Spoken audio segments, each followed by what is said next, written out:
sumamente calificados.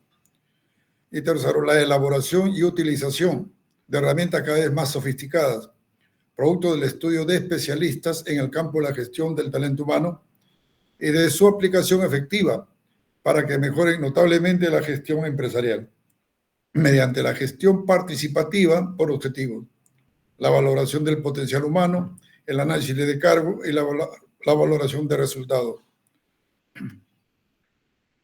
Seguimos con la aplicación de las nuevas tecnologías de la informática en la gestión del talento humano. Debido a la variedad, cantidad e importancia de la información presente en estas unidades de gestión y a la necesidad de disponer de información fiable en el tiempo, apropiado sobre las personas. Este tratamiento supone una ventaja competitiva para las empresas que disponen de sistemas de gestión del talento humano. La captación, retención, formación y desarrollo del talento humano pasa a ser de vital importancia para la competitividad de la organización contemporánea. Se ha pasado de la concepción de la clásica administración de personal a la moderna gestión del talento humano. Las organizaciones dedican un esfuerzo cada vez mayor al entrenamiento como inversión en su capital humano, mensurable en la relación entre inversión en entrenamiento y la masa salarial de la organización. Al mismo tiempo se tiene diseño de procesos de gestión del talento humano, lo que da conciencia de que mientras este esfuerzo de la organización en capacitación sea cada vez mayor, también será mejor la gestión del talento humano. La gestión del talento humano tiene como objetivo funcional organizar a los colaboradores y relacionarlos socialmente con los esquemas culturales de contribución y compensación marcados por la organización. Para lograrlo es preciso abordar esta doble misión de un modo técnico y de un modo social.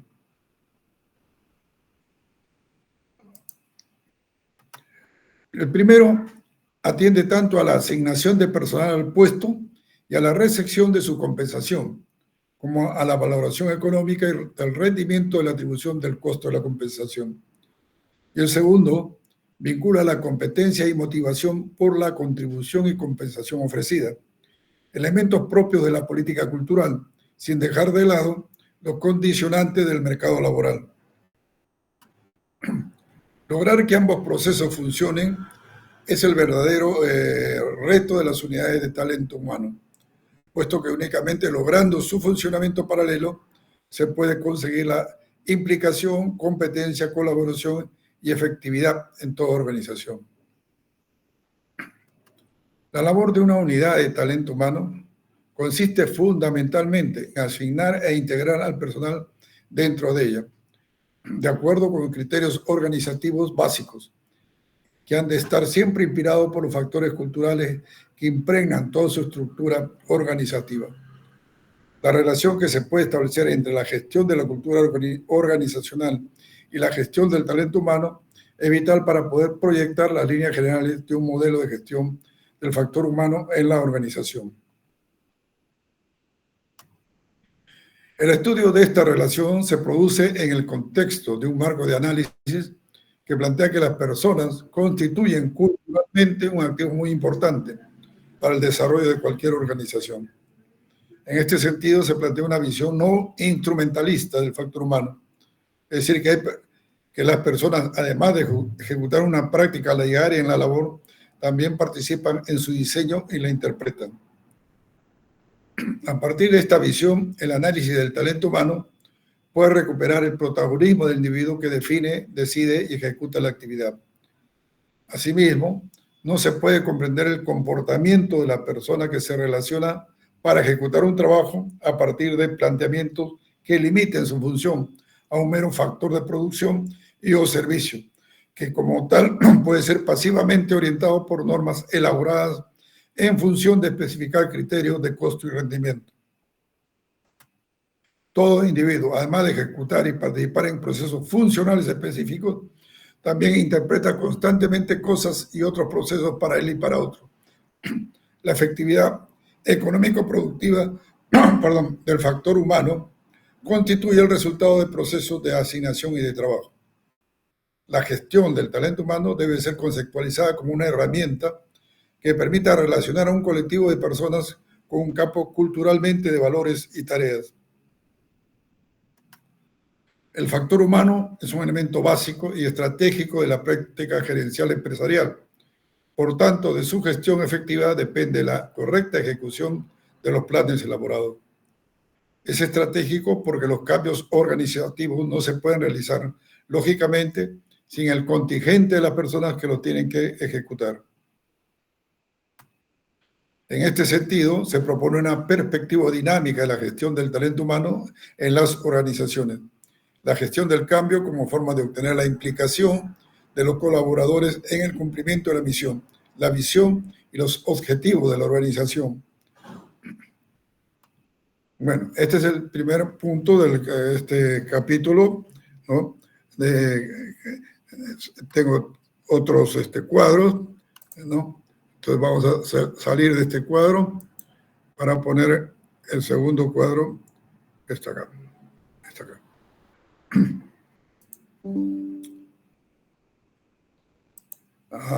¿Alguien quiere reunirse a esta llamada? ¿Cómo ver? Espera de admisión, espera unirse. Sí, póngalo en ver y en admitir, profesor. ¿Qué pongo, niña? En espera de admisión. En permitir. No, admitir a todos, donde dice. Silenciar Admitir a todos. A ver, ¿dónde dice? No, bajito, eso? Bajito. Más abajo. Ahí en azul, arribita, arriba. Ahí, donde dice admitir a todos. Espérate. Colaboradores. Buscar no, contacto. Creo que ya se unió. Ya se unió. Ya, pero ¿dónde dice esa frase que tú dices? No, es que ya se unió, ya se borró. Ya se borró. Ya, gracias. Sí. Entonces, bueno, ustedes saben más que yo de manejar estas cosas tecnológicas. Bueno, entonces vamos a trabajar este cuadro, ¿no? Dígame si se ve, se escucha, se ve y se escucha, ¿sí? Sí, profesor. Gracias, entonces seguimos. Ahora hablamos sobre el talento humano en base a competencias. Competencia esencial o nuclear. Surgen del aprendizaje colectivo, especialmente las relativas al modo de coordinar las diversas técnicas de función e integrar las múltiples tecnologías, ¿no? Esa es una opinión de Hamel y Prahalat en su libro. Concepto de competencia. Las competencias representan un conjunto formado por la voluntad, los recursos y las capacidades desarrolladas en el seno de la empresa. Lo que es y hace, lo que es capaz de ser y hacer, y lo que quiere ser. Es la conjunción de esos tres elementos dan las competencias. Competencia esencial o nuclear. Son el resultado de combinar 4 competencias básicas distintivas: estrategias, tecnológicas, personales y organizativas, interdependientes y obligatorias, las cuales constituyen la fuente más segura de ventajas competitivas para la empresa. 3 condiciones, ¿no? Su concepto. Primero, que su valor sea convenientemente percibido por los clientes. Segundo, que permita a la empresa diferenciarse de sus competidores. Tercero, que sean extensibles y aplicables a varias líneas de productos o servicios ofrecidos por la empresa. Competencias básicas distintivas. Competencia, visión, recursos y capacidades. ¿Qué visión? Lo que quiere ser. Recurso, lo que es y hace. Y capacidad es lo que es capaz de hacer y capaz de ser y hacer, ¿no? Entonces, en competencias en estratégica, ¿no? Tenemos un propósito estratégico en visión, en recursos, en gestión e integración de los recursos de la empresa, y en capacidades, habilidades para hacer un uso diferencial de los productos. En el aspecto tecnológico, una visión es estratégica, tecnológica y o de innovación. Y recursos, gestión de los recursos tecnológicos de la empresa. Y las capacidades son las habilidades para dar un valor estratégico a la tecnología. Personal, en visión, son las actitudes de las personas. En recursos, conocimiento de las personas. Y en capacidades, las habilidades, destrezas y talento de las personas. En aspecto organizativo, la visión es proyecto, misión, cultura. Y en recursos, rutinas, políticas, aprendizaje organizativo. Y en capacidades, habilidades para transformar la visión en acción y sostenerla. Competencia empresarial. Tenemos la visión más recursos más las capacidades, son lo que podemos definir como la competencia empresarial. La visión son las voluntades y valores. Los recursos son los activos tangibles e intangibles. Y las capacidades son las cualidades, de habilidades o destrezas. En la visión, las voluntades y valores, lo que quiere ser. Y en recursos, activos tangibles e intangibles, lo que es y lo que hace. En las capacidades, cualidades, habilidades, destrezas y lo que es capaz de ser y hacer.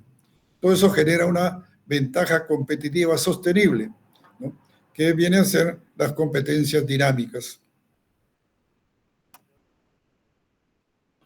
Competencias básicas distintivas. Competencia, concepto y componente.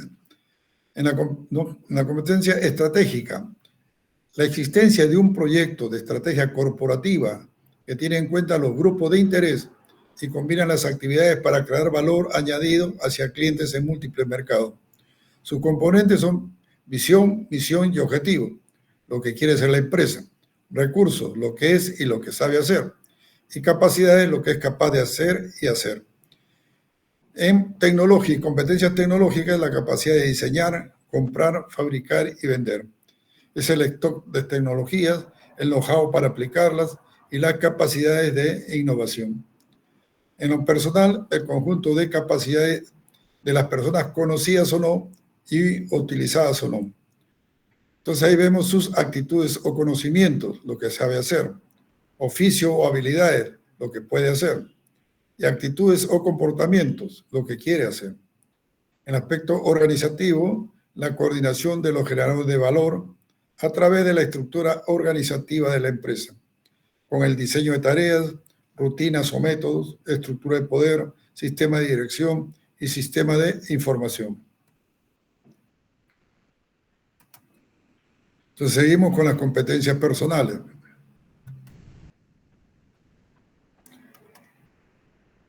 Las competencias personales, ¿no?, es la característica subyacente en una persona que está casualmente relacionada con una actuación exitosa en un puesto de trabajo y en una organización concreta.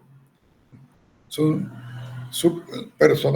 una competencia personal, parte de ello es su personalidad, sus actitudes y valores, sus conocimientos, sus capacidades y los motivos, ¿no? Son estas situaciones lo que genera, ¿no?, que esta persona tenga un valor agregado.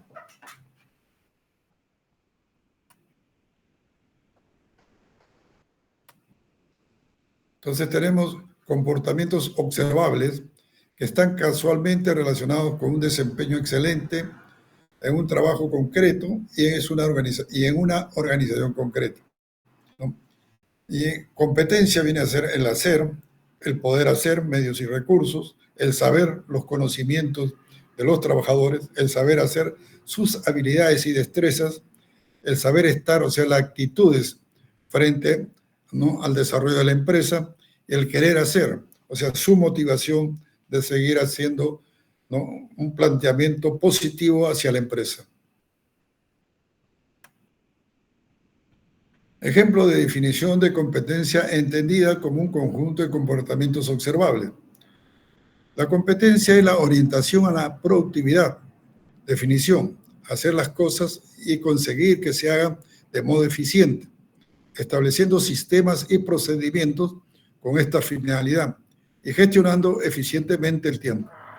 Los comportamientos asociados son hacer el trabajo con los niveles de calidad exigidos, calcular rápidamente la relación costo-beneficio, encontrar habitualmente forma más eficiente de hacer las cosas, defender la necesidad de eficiencia en todos los asuntos y situaciones, mejorar habitualmente el procedimiento normal de realizar una tarea, buscar en todos los asuntos y situaciones que se reduzcan los costos y o se aumenten los ingresos, planificar su tiempo de manera eficaz y formar a sus colaboradores en la gestión más eficaz del tiempo. Componente de una competencia personal. Hemos dicho el conocimiento, el saber, las habilidades, el saber hacer, las actitudes, saber ser y estar, y sus intereses, ¿no? El querer, ¿no?, ser dentro de la empresa un elemento puntual, positivo, y su personalidad, formada por toda una serie de características desde la niñez, ¿no?, su juventud y su formación profesional. La gerencia del talento humano en base a competencias. El enfoque de competencias está dado. Es la forma en que los profesionales de relaciones humanas pueden centrarse en el trabajo estratégico de la empresa y concentrarse en aquellos programas de relaciones humanas que aporten valor a la organización.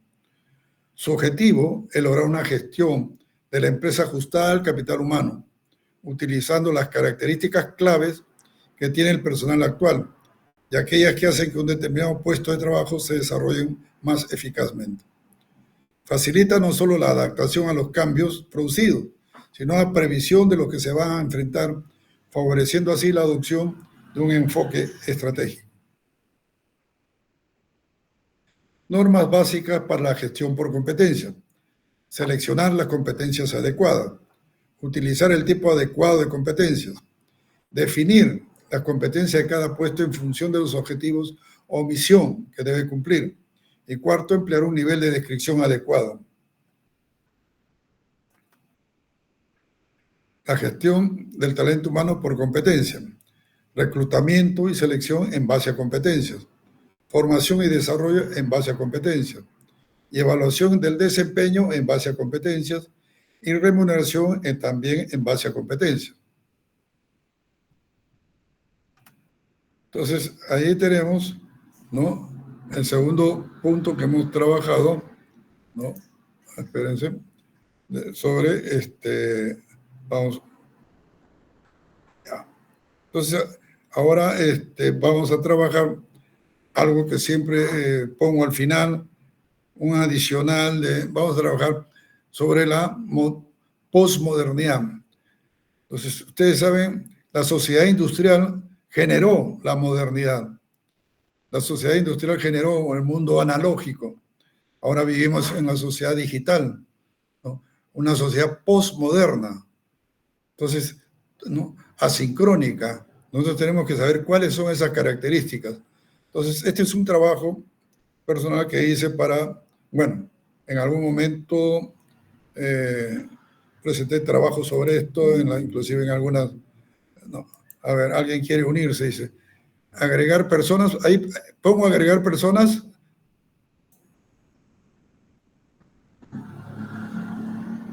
Ya. A ver. Sí, profesor, donde dice admitir a todos. ¿Agregar persona no es? No. Más ahí abajito. dice admitir a todos. Ahí mismo, abajito de agregar personas. Más abajito.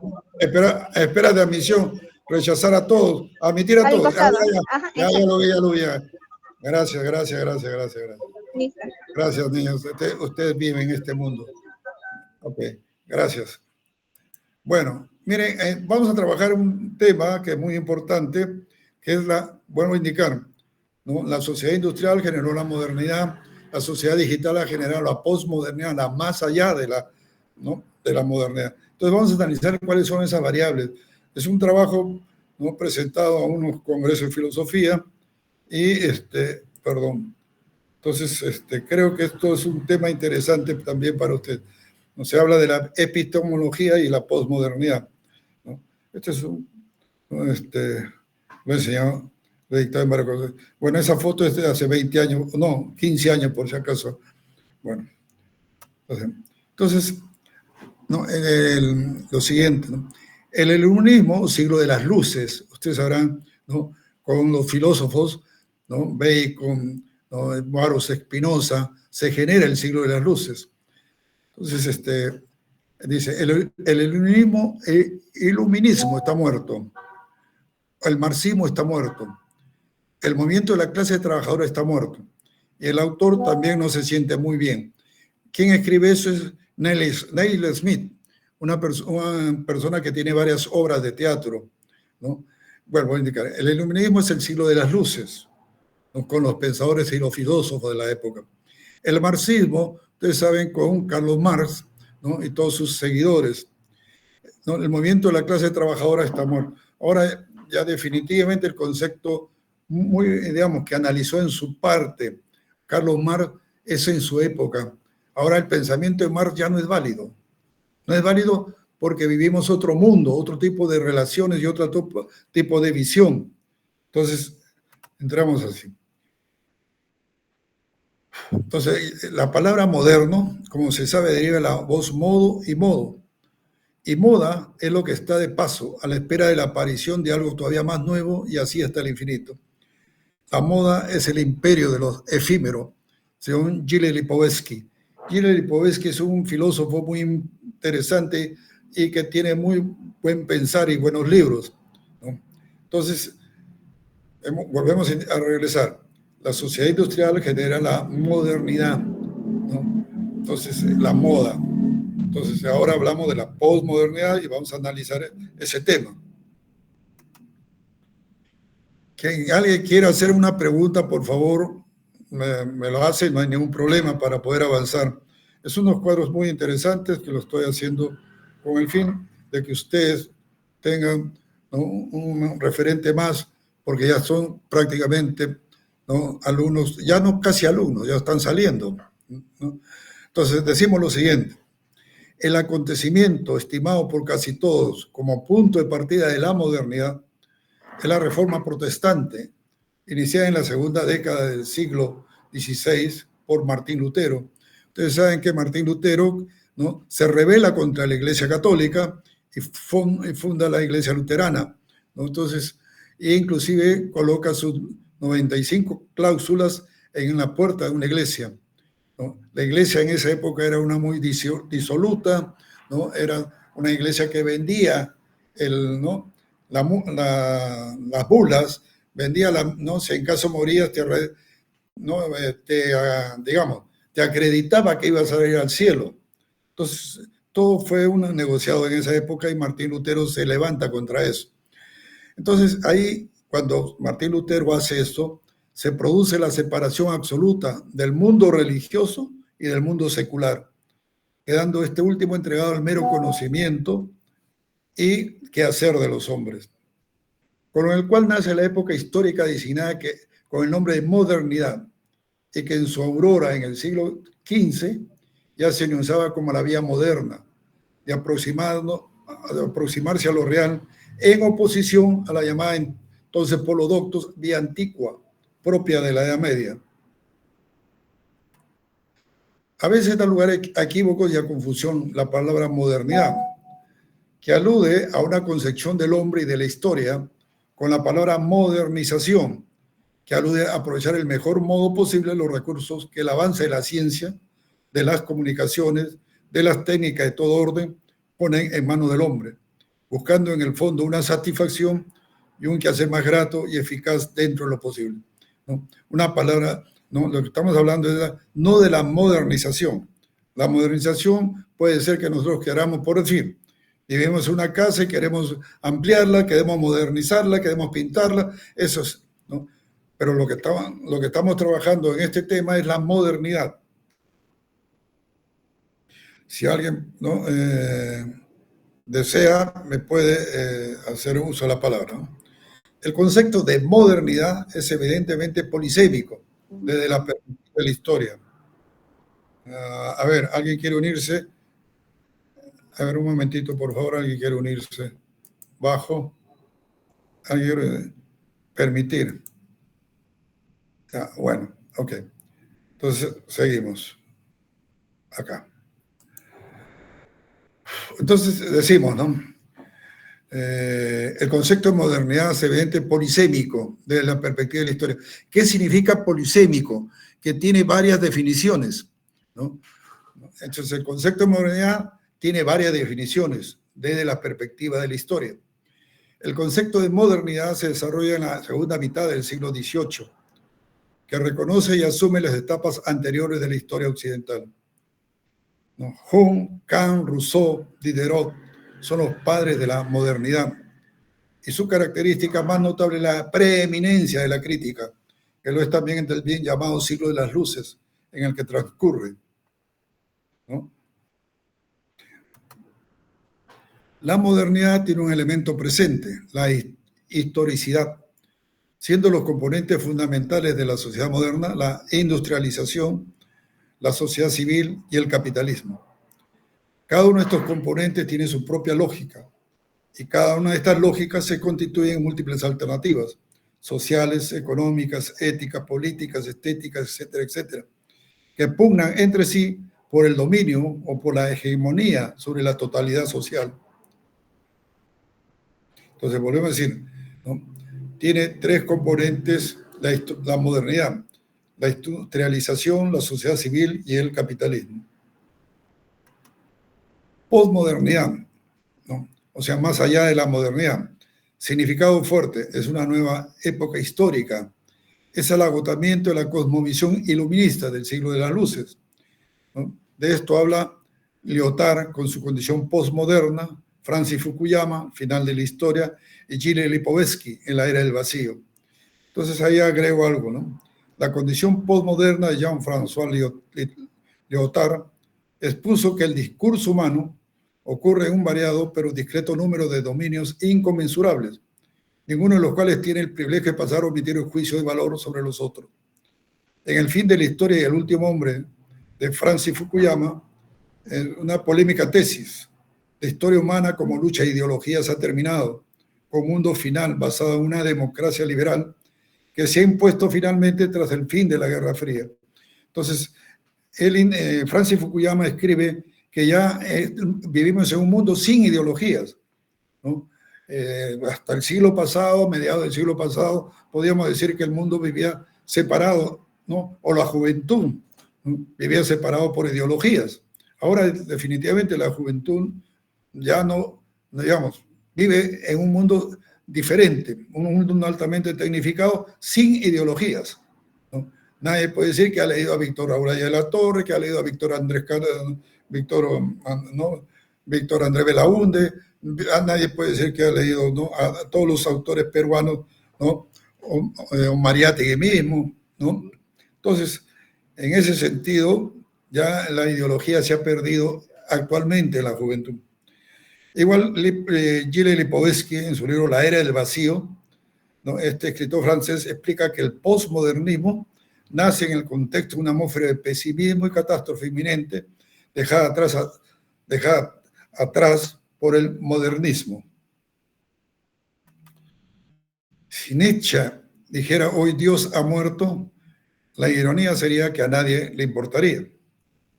En su libro La era del vacío, el escritor francés Gilles Lipovetsky explica que el postmodernismo nace en un contexto de una atmósfera de pesimismo y catástrofe inminente, dejada detrás de sí por el modernismo. Con toda su propuesta conquistadora basada en el progreso, en la producción en masa, en los grandes ideales, y marcando un quiebre con los rigores de la vida monárquica y los tabús morales y rigurosas convenciones de la época victoriana. La modernidad también atrajo aparejado nuevas y desconocidas calamidades: la proliferación de armas de destrucción masiva, el ascenso del terrorismo a la vida diaria, la degradación ambiental a niveles sin precedentes, las crisis económicas, etc. Bueno, nosotros vemos ahora, ¿no?, la producción, que hay países que tienen producción de bombas atómicas, ¿no? Pakistán lo tiene, Corea del Norte tiene bombas atómicas, entre varios países más. Entonces, en cualquier momento de un enfrentamiento bélico, no les interesaría soltar, lo cual podría llevar a una catástrofe, ¿no?, del mundo. Ahora, el ascenso del terrorismo en la vida diaria, nosotros lo vemos actualmente. Ya es algo que nos ha normalizado y realmente pienso que nos hace daño. El que nosotros prendamos un televisor, ¿no? Y es normal ver que han matado a 3, a 4, ¿no? Han arrojado bombas, han tirado, digamos, asesinatos, ¿no? A los choferes, a los colegios. Bueno, totalmente eso, ¿no? Digamos, si nos acostumbramos a eso, vamos perdiendo calidad de seres humanos. Debemos rebelarnos ante esos hechos en los cuales simplemente hay personas o seres humanos, ¿no? Prostituidos que solamente actúan en función de intereses, ¿no? Demasiado primitivos, inclusive de pirañas, ¿no? Bueno, las crisis económicas que siempre hay en todos los países, la crisis económica que ustedes han visto lo que tenía en Bolivia. Bolivia tenía una crisis económica ¿no? que inclusive compraban alimentos al Perú. Entonces todo esto deriva en la pérdida del individuo en un mar de logros tecnológicos. ¿Quién de nosotros, o de ustedes como jóvenes, no sabe manejar sus celulares? Maneja celulares, maneja todos los avances tecnológicos, ya lo tienen en las manos. Ahora ya se están pidiendo que hay que tener una Windows 11, porque la Windows 11 va a tener lo último en avances tecnológicos y va a ser obsoleto todo lo que tengan su Windows, ¿no? Hacia atrás. Windows 10, Windows 8, eso no va a servir. Con los avances tecnológicos hace que nosotros tengamos que estar dependientes, ¿no? De todo lo que se está poniendo en el mercado hoy día. Explica Lipovetsky que con el pasado representando una etapa negra en la humanidad y el futuro representando lo incierto y amenazador, nació un egoísmo que se encuentra en el presente de su ambiente natural. La reacción postmoderna es caracterizada por una sociedad en búsqueda de identidad, calma y por autorrealización personal inmediata. Los hombres y mujeres postmodernos ya no creen en la luminosa propuesta del progreso, en la meta de crear una nueva sociedad. Más bien, los postmodernistas quieren vivir en el aquí y en el ahora. La indiferencia de masa reina. La sociedad postmoderna no tiene ídolos, ni modelos, ni proyecto histórico movilizador, ni ideas sublimes. Esta es, tal como lo define Lipovetsky, la era del vacío. La posmodernidad es una época en que las visiones del mundo se multiplican. Hay crisis epistemológica, económica, ecológica, social y moral. Hay una escasez de confianza. ¿Alguien quiere preguntar algo? Hay una escasez de confianza en el futuro. Hay 2 libros que podrían, ¿no? refuerzan este tema. Es el libro de Frederick Jameson, Postmodernismo, y de Achille Bonito Oliva, El traidor, ¿no? Entonces, volvemos a leer este párrafo. La posmodernidad es una época en la visión del mundo se multiplica. Hay crisis epistemológica, crisis de los fines. Epistemología es, ¿no? La ciencia de los fines. Hay una crisis económica, ¿no? Hay una crisis ecológica, ¿no? Hay el deshielo de los grandes, de los grandes polos. Se está deshielando ¿no? En Lima, en el Perú, se está deshielando también, ¿no? El Huascarán, ¿no? Y todos los grandes nevados que tenía el Perú se están deshielando poco a poco. El aspecto social, ¿no? Hay una tremenda, ¿no? Digamos, un comportamiento demasiado social, demasiado, ¿no? efervescente, quítate que yo me pongo, ¿no? Y es una crisis moral, ¿no? Fíjese, de moral donde no tiene ningún tipo de... Veámoslo solamente en los congresistas que tenemos en el Perú actualmente. Se aumentan los sueldos, ¿no? Ganan, no les interesa absolutamente nada. Están por encima, cree que están por encima del bien y del mal, ¿no? De los 130 hay 75 que tienen juicios, de los más graves hasta los más sensibles, ¿no? Algunos por violación, otros por asalto, otros por coimeros, otros por rateros, de todo. Y son congresistas que dan leyes y que tienen seguridad del Estado, tienen carro del Estado, pago del Estado, ¿no? Y realmente eso a nosotros nos desubica, ¿no? Las personas normales como nosotros. Por eso que se dice que hay una escasez de confianza en el futuro. La posmodernidad, ¿no? El significado débil. Hay crisis en el desarrollo de la modernidad. Comienzos del presente milenio, angustias, ansiedades y temores. La angustia es característica de la modernidad y se presenta como constricción pectoral, taquicardia, dolores torácicos, etc. Entonces, pero la característica de estos tiempos o por modernidad es la ansiedad, que se evidencia más en lo psíquico como un sentimiento. Todo ser humano, desde que nace, trae al mundo 3 ansiedades: su temor a la enfermedad y a la muerte. Segundo, su lucha continua por lograr seguridad dentro de la sociedad y su rechazo a ser insignificante frente al infinito del universo. Estas 3 situaciones vivenciales obligan al ser humano a poner en práctica dentro de su sistema holístico igualmente a 3 mecanismos compensatorios. El ser humano, impulsado por un instinto de conservación, hace instinto de dominar al mundo y evitar su destrucción mediante la ciencia y la tecnología. Segundo, el ser humano intenta afianzar y garantizar su lugar en la sociedad mediante alianzas familiares, económicas y políticas. Y frente al vacío existencial, intenta equilibrar el universo dentro de sus sistemas filosóficos y religiosos.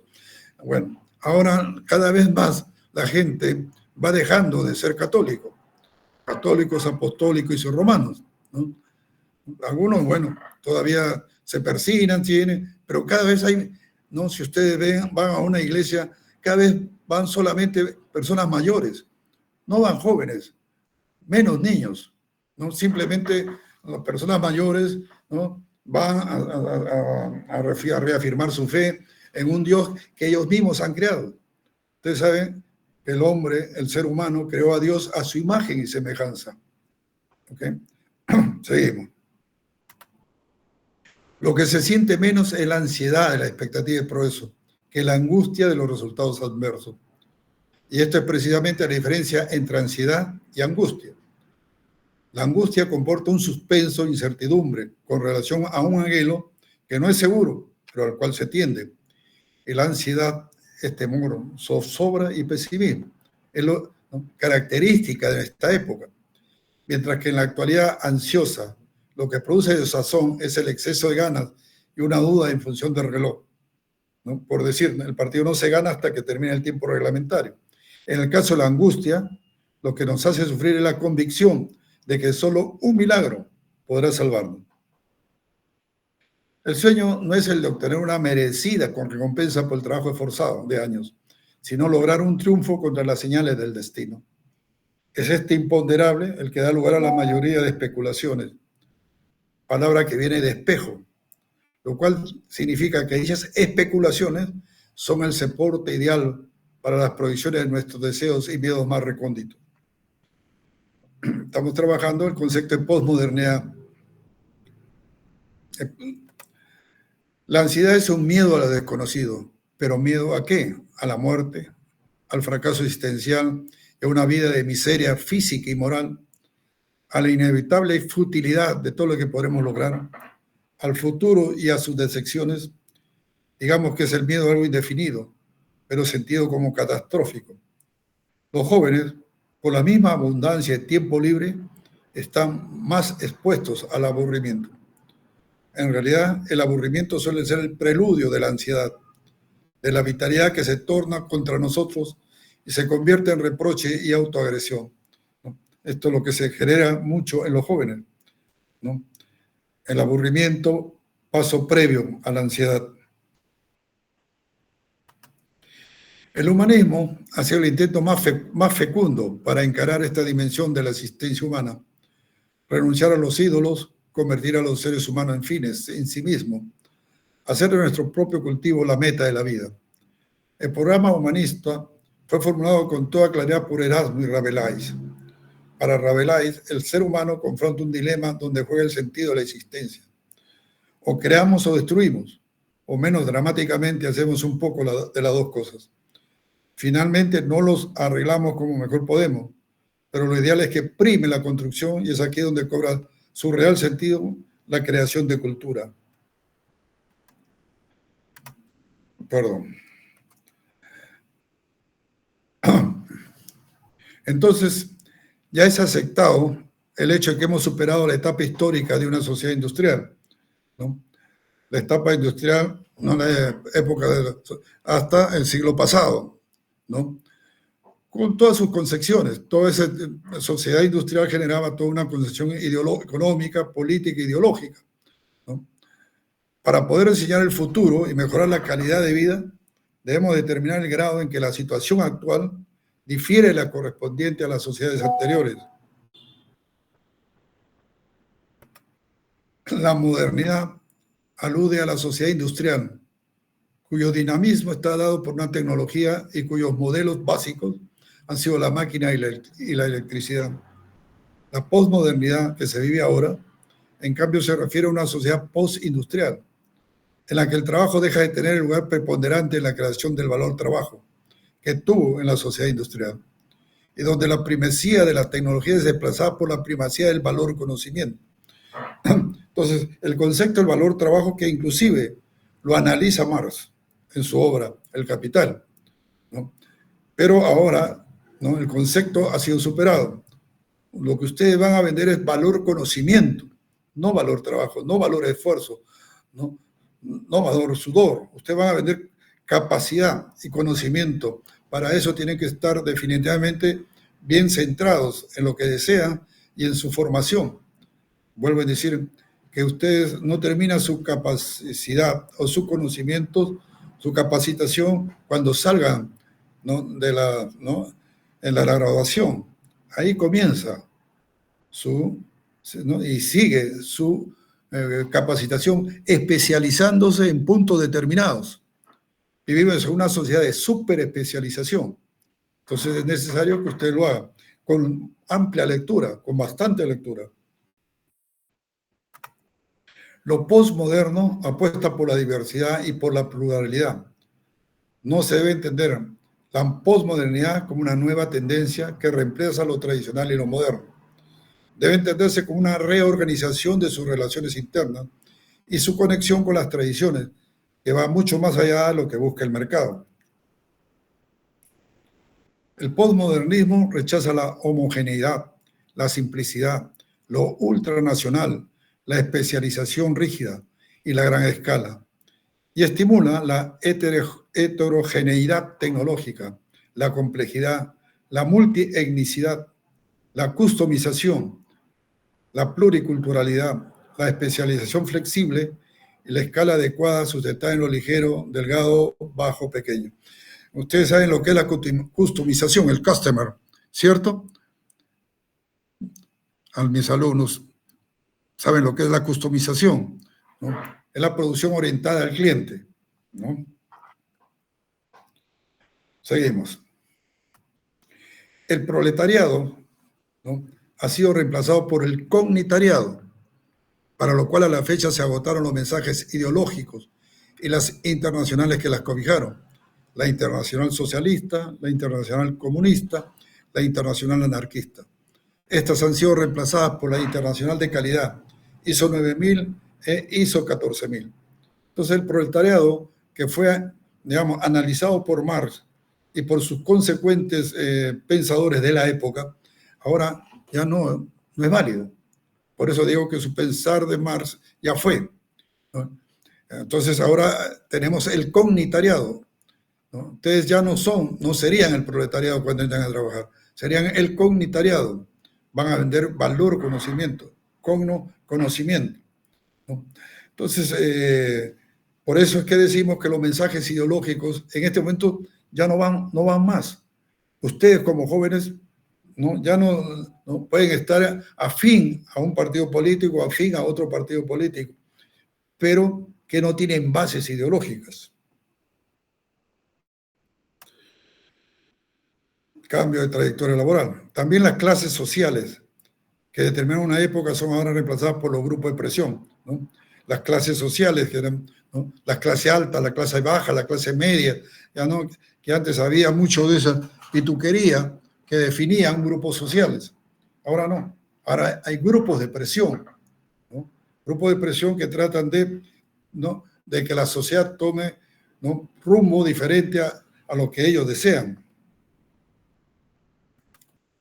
Frente a este hecho y frente al agotamiento de los pensamientos liberal y marxista, nuestro tiempo clama por la elaboración de una nueva filosofía política que imprima una nueva ética y una nueva política que deberá fundirse o fundarse en hombres reales y concretos y no en abstracciones.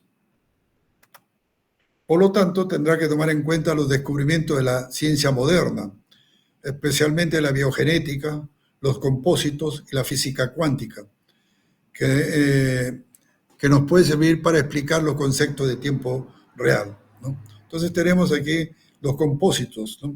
¿Qué son los compósitos? Son los nuevos productos creados, ¿no?, a partir de la investigación.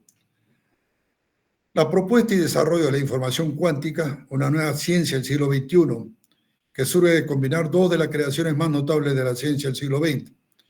Es decir, de un lado la física cuántica, que explica el comportamiento de la materia a nivel atómico y subatómico, y del otro la teoría de la información, que describe el procesamiento, almacenamiento y transmisión de datos. Sus contribuciones son decisivas para el desarrollo de comunicaciones completamente seguras gracias al método de cifrado cuánticos.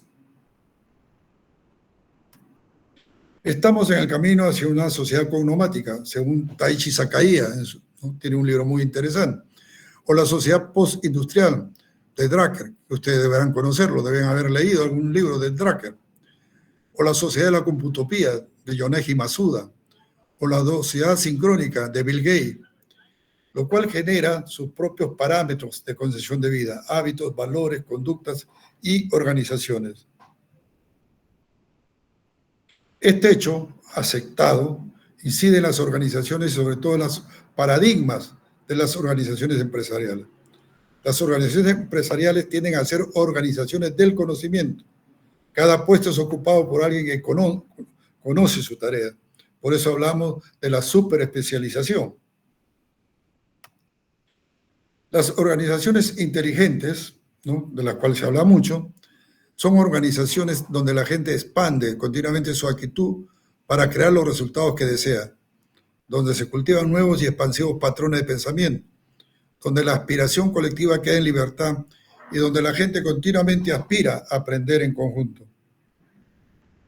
Esa es una definición de las organizaciones inteligentes. Y de la modernidad fordista, o sea, de la modernidad de Henry Ford, ¿no?, que desarrolló todo un pensamiento de producción, al postmodernismo flexible.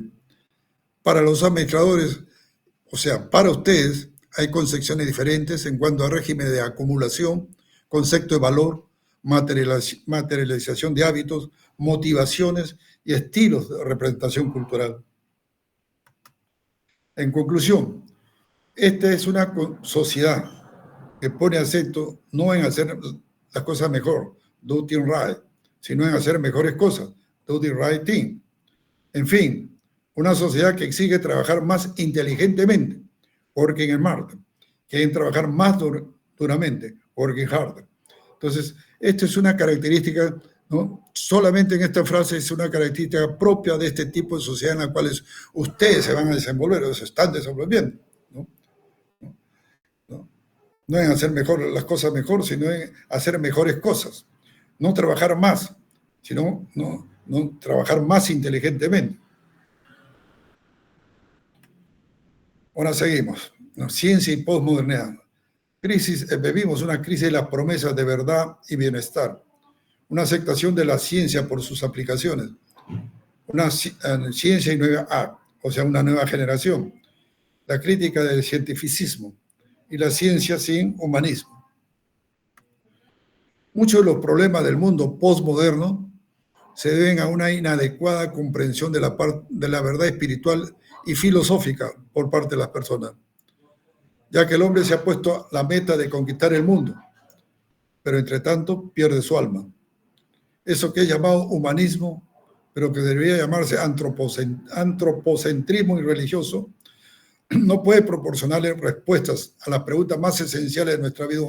Hemos llegado a un caos intelectual. Ahora hemos dicho, y usted lo trabajamos la vez pasada, el hombre light, que emerge de una tetralogía nihilista: hedonismo, consumismo, permisividad, relatividad. Todo sobre una base de materialismo sostenido por el subjetivismo y el escepticismo. Hedonismo, pasarlo bien a costa de lo que sea, es el nuevo código de comportamiento. El consumismo representa la forma postmoderna de la libertad. Mientras más consumas, más eres visible. La permisividad, que arrasa los mejores propósitos ideales.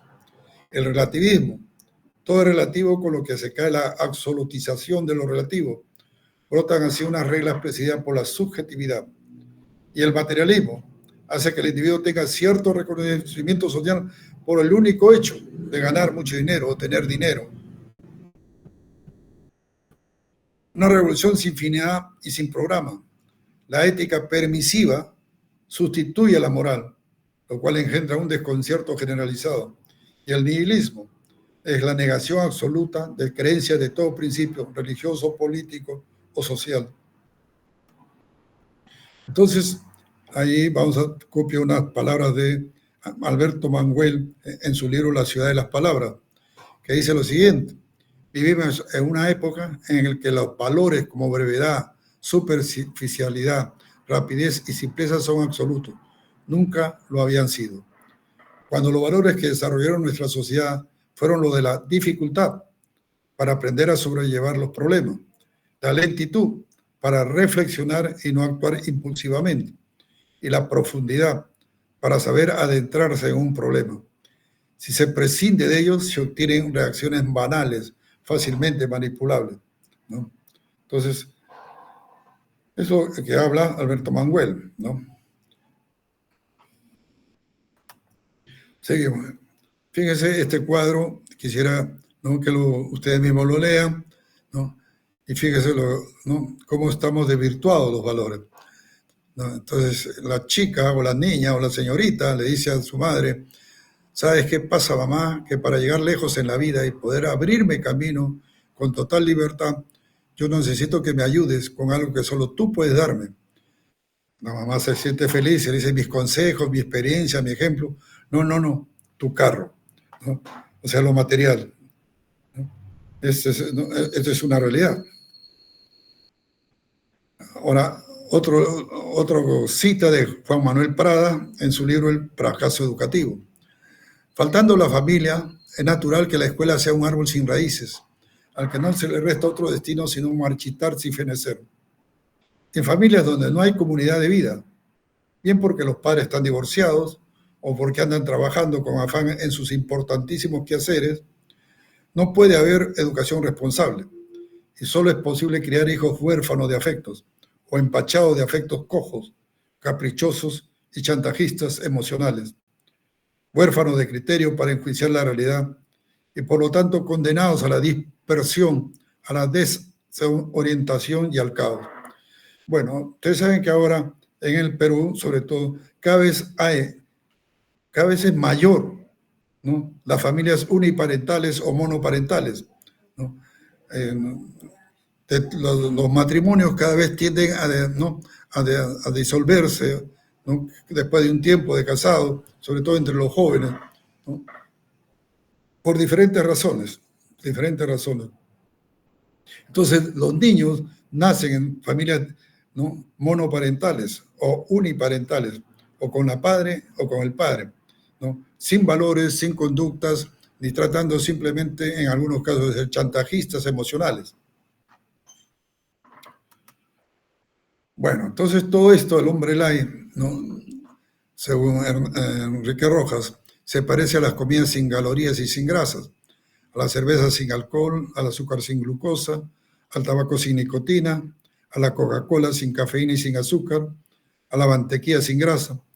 En fin, un hombre sin sustancia, sin contenido, entregado al dinero, al poder, al éxito y al gozo ilimitado y sin restricciones. Ahí tenemos un cuadro, ¿no? Cerveza sin alcohol. Buena no es, pero te mantiene sobria, dicen, ¿no? Otro, dulce sin azúcar. Rico no es, pero tampoco engorda. café sin cafeína, no te levanta, pero tampoco te quita el sueño. Y ahí lo vemos. Y este cuadro también, fíjense, quiero el pollita con verduras, ¿no? Le dice al mozo, el mozo le dice ok, pero ella le indica, ¿no? Pero que yo quiero el pollo magro, no más de 100 gramos a la plancha, sin una gota de aceite, solo con un poquito de sal, pero no la común, ¿ok? Sal marina de bajo sodio, ¿no? Le informa ¿no? al mozo. Y las verduras, ¿cómo vienen? Que sean al vapor, nada de papas. Si trae zanahoria, solo 3 rebanadas. Huevo, solo la clara, obvio. Y brócoli, que no tiene calorías. Y un agua sin gas desmineralizada, natural y con una pequeña toque de limón. ¿Ok? Entonces ya el mozo se va poniendo medio, ¿no? Atontado. Y acá, aunque pensándolo bien, pollo no tiene pescado que no trae omega 3. La verdad será muy light, pero qué pesada. Bueno, es la conducta de muchas personas, ¿no? Si ya han visto, ¿no? No comen determinados platos, determinados, digamos, alimentos, porque sienten que le van a hacer daño, lo van a engordar o se van a sentir mal. Entonces seguimos con una opinión de Guillermo Giacosa, ¿no? Que tenía digamos, publicaba en el diario Perú 21. En el DICA, en el Perú, nos gusta dar prioridad a las emociones antes que a la razón. Y preferencia a las creencias mágicas de un lago, etcétera, antes que a los juicios objetivos. Lo cual es verdad. Después, Mario Vargas Llosa, premio Nobel, en su libro La civilización del espectáculo. Libro que les sugiero que lo lean. Es un libro muy interesante, ¿no? Él indica, ¿no? Al tiempo que muchos fieles renuncian a las iglesias tradicionales, comienzan a proliferar las sectas, los cultos y toda clase de formas alternativas de practicar la religión. Del espiritualismo oriental, el budismo zen, el tantrismo, el yoga, hasta las iglesias evangélicas, que ahora se dividen y se subdividen, ¿no? Bueno, eso en realidad, ustedes habrán visto que a veces los sábados o domingos le tocan el timbre ¿no? o la puerta de su casa, ¿no? Personas que tratan de venderle o darle una opinión sobre la religión que ellos profesan. Este es otro cuadro interesante, ¿no? Mire, ella indica en qué mundo vivimos. ¿Y vos qué quieres ser cuando seas grande? Quiero ser conocida, que todo el mundo me reconozca, ¿no? Que todo el mundo la conozca, quiere ser, ¿no? Como, por decir, Shakira o alguien, ¿no? Y está bien, conocida, famosa, pero ¿en qué profesión? Ah, no sé, eso ni lo pensé. Bueno, es la conducta de muchas jóvenes, ¿no? En ese mundo vivimos, dice, ¿no? El muñeco que ha escuchado todo. Seguimos con Mario Vargas Llosa. Indica, la frivolidad consiste en tener una tabla de valores invertida o desequilibrada, en la que la forma importa más que el contenido, la apariencia más que la ciencia, en la que el gesto, la representación, hace la vea de sentimientos o ideas. Hemos dicho, ¿no? Lo que hablan también otros autores, ¿no? Más nos interesa el envase que el contenido. El perfil del hombre light, ¿no? Se trata de un hombre bien informado, pero con escasa educación humana, muy entregado al pragmatismo por una parte y a bastantes tópicos, pero por otra todo le interesa menos a nivel superficial. Pero a nivel superficial no es capaz de hacer la síntesis de aquello que percibe y en consecuencia se ha ido convirtiendo en un sujeto trivial, ligero, frívolo, que lo acepta todo pero que carece de unos criterios sólidos en su conducta.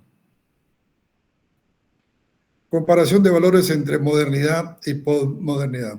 En la modernidad se veía la fe, ahora en la increencia, ¿no? En la modernidad la sacralización, ahora la secularización. En la modernidad lo absoluto, ahora todo es relativo. En la modernidad, la objetividad, ahora todo es subjetivo.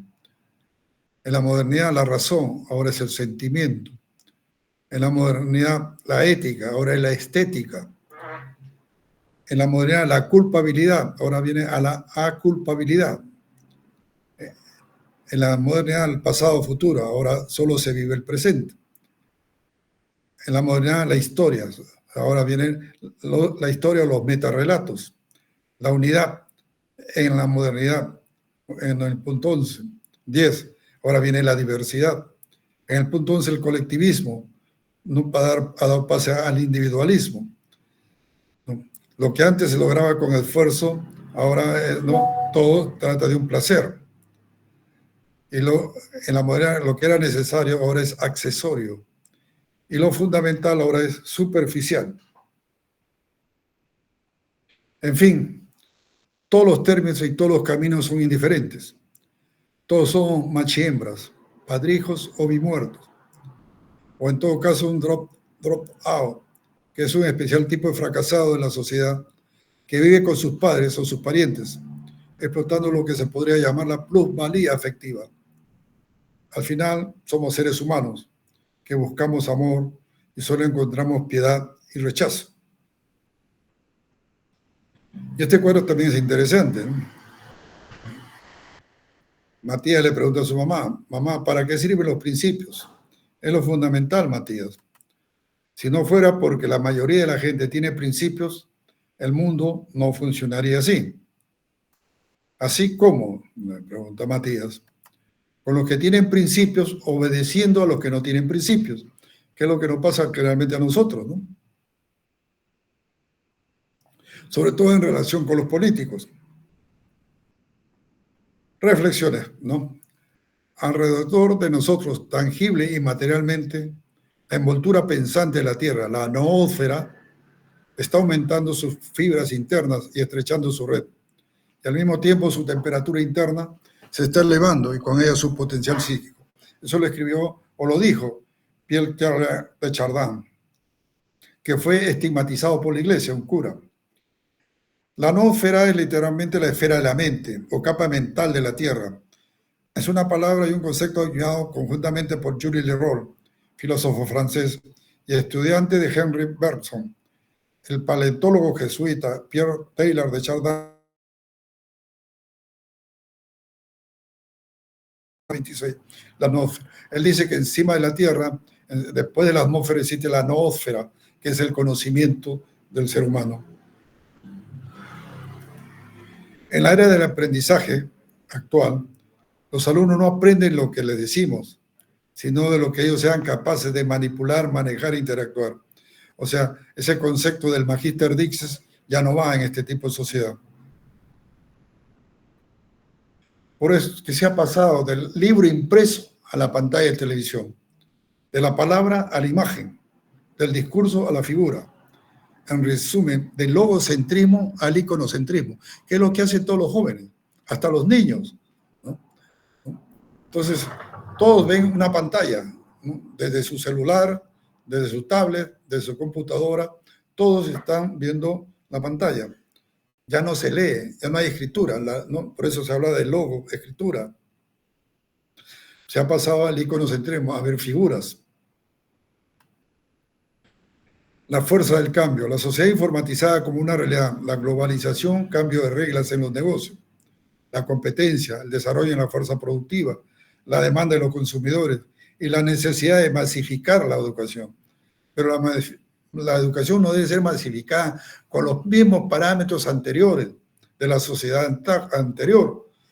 Ahora la educación requiere definitivamente nuevos conceptos, nuevas acciones y nuevas formas de poder, digamos, preparar a los jóvenes para la sociedad que viene. Ahí indicamos en una realidad. La universidad prepara miles de profesionales que la sociedad no necesita. La educación del presente siglo debe tomar en cuenta no solo la demanda de la comunidad, sino sobre todo las nuevas formas laborales.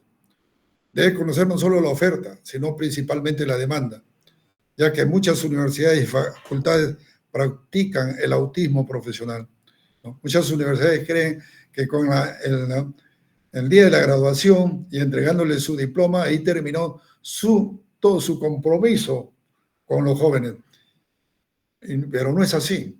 Primero tienen que ver dónde van a actuar, cuál es el campo en el que van a actuar esos jóvenes, ¿no? Si le va a abrir la puerta para salir al campo de la, ¿no?, de la labor o del trabajo, ¿están preparados para eso? ¿Están definitivamente hábiles para poder desenvolverse en ese mundo? ¿O la sociedad o las universidades simplemente dicen, bueno, señores, hasta hoy día, que es el día de la graduación, ahí terminó mi función, mi labor, ya que Dios lo recoja o Dios los acompañe? Eso no debería ser así. Por eso es que se ve esto, ¿no? Yo necesito trabajo. Una persona, ¿no? Seguimos. Por eso hablamos del fin del trabajo. Ya viene la declinación de la fuerza laboral mundial. El requiem para la clase trabajadora. Sustitución del software por el trabajador. Ya vemos, ya que los robots van a hacer cosas, ¿no? Dos cosas que sean lo mismo, dos cosas que puedan hacer lo mismo, lo va a hacer un robot. Por eso hablamos de cruzando las fronteras de la alta tecnología. Y trabaje donde quiera y en cualquier momento. Esta es otra realidad también, ¿no? Esta sociedad de consumo, ¿no? Tenemos empleo que odiamos, dice, ¿no? Esta persona que definitivamente, ¿no?, generalmente se elabora, trabaja para comprar cosas, ¿no?, marcadas por esta sociedad de consumo. Esta es una realidad de nuestro Perú real, ¿no? Si ustedes van por ATE, van por algún sitio, ustedes ven toda esa propaganda, todas esas cosas, toda esa realidad de nuestro país, ¿no?, que trata de posicionarse, trata de buscar situaciones que puedan lograr algo de ingreso. Ahí tenemos otro más, ¿no? El Cerro San Cristóbal, que cada día ya casi ya no está todo topado, ¿no?, hasta arriba, ¿no?, hasta la cima, está ¿no?, llena de casas, ¿no?, gente que vive y lógicamente no ha tenido dónde estar. Y este cuadro que dice, esta sociedad ha creado personas de emociones fuertes, pero de ideas débiles. Lo dice ese Jean-François Revel. Otro, ya eso lo digo yo, hemos avanzado tecnológicamente, pero hemos retrocedido humanísticamente, ¿no? Somos cada vez más, ¿no?, digamos, dependientes tecnológicos, pero cada vez nos alejamos de una realidad como seres humanos. Seguimos para terminar estos cuadros, indicando ahí, la juventud no quiere pensar, quiere sentir. La juventud no quiere cambiar al mundo, quiere disfrutarlo. Pienso, luego existo, no va más. Ahora compro, luego existo. El hombre actual es un vagabundo de ideas. De la generación de la Coca-Cola a la generación @.com. Ahora la estética ha sustituido a la ética y la belleza a la moral. En esta época prevalecen más los problemas psicológicos que los problemas ideológicos. La juventud sabe muy bien manipular las computadoras, pero sabe razonar. Los niños de hoy saben muy bien cómo se procrean y vienen al mundo, los niños al mundo, pero no saben ni entienden por qué sus padres los abandonan.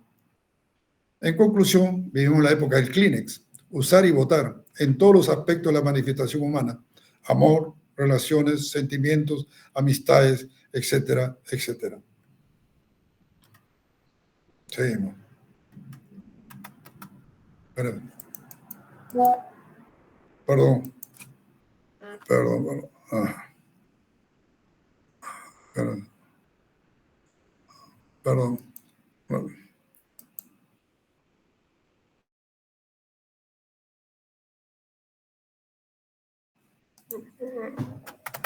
Bueno, ahora sí. Ya, seguimos. Faltan 3 cuadros. Esta juventud que se acuesta y se desacuesta con la mayor liberalidad y desparpajo y sin el menor ánimo de culpabilidad. Esta sociedad hipócrita de medias verdades y tabúes, ¿no? Donde el honor de un hombre y de una mujer pende de la rotura de una pequeña telita. Rota esta, se desencadena la tempestad de la ignominia y la vorágine del deshonor, ¿no? Bueno, yo te escuché alguna vez a alguna alumna de San Marcos decir lo siguiente, ¿no? Por expresión misma de ella, ¿no? Que ninguna alumna se consideraba buena alumna de San Marquina si no iba de noche a la Huaca. Si no iba de noche a la Huaca. O sea, ya se supone para que van a la Huaca de noche, ¿no? Y aquí seguimos, ¿no? François Sagan, a los 19 años se hizo famosa con Buenos días, tristeza, que escandalizó a los lectores franceses de clase media con una sencilla historia sobre una adolescente sensible y amoral, atrapada entre un padre frívolo y un amante que no desea. Otra es Melissa Panarello, 100 cepilladas antes de dormir, escrito a los 17 años, libro autobiográfico en la que explica su intensa vida y aprendizaje sexual. Seguimos, ¿no? Esta es la que es la mujer de Bailey, Jaime Bailey, ¿no? Silvia Núñez del Arco.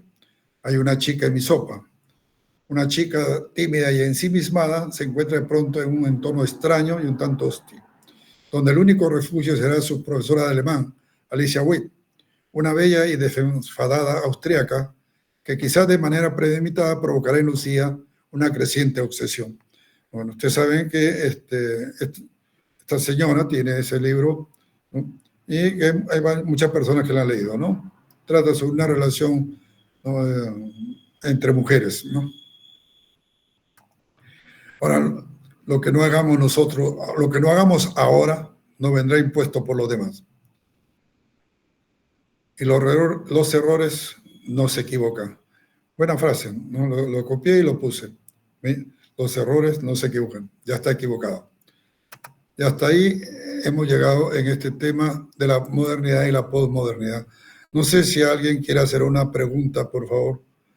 Me interesaba trabajar este tema con ustedes de la modernidad y la posmodernidad, porque definitivamente es algo que ustedes deben estar siempre en función de esos temas, o por lo menos lo han leído. ¿Alguna pregunta, por favor? ¿Ninguna?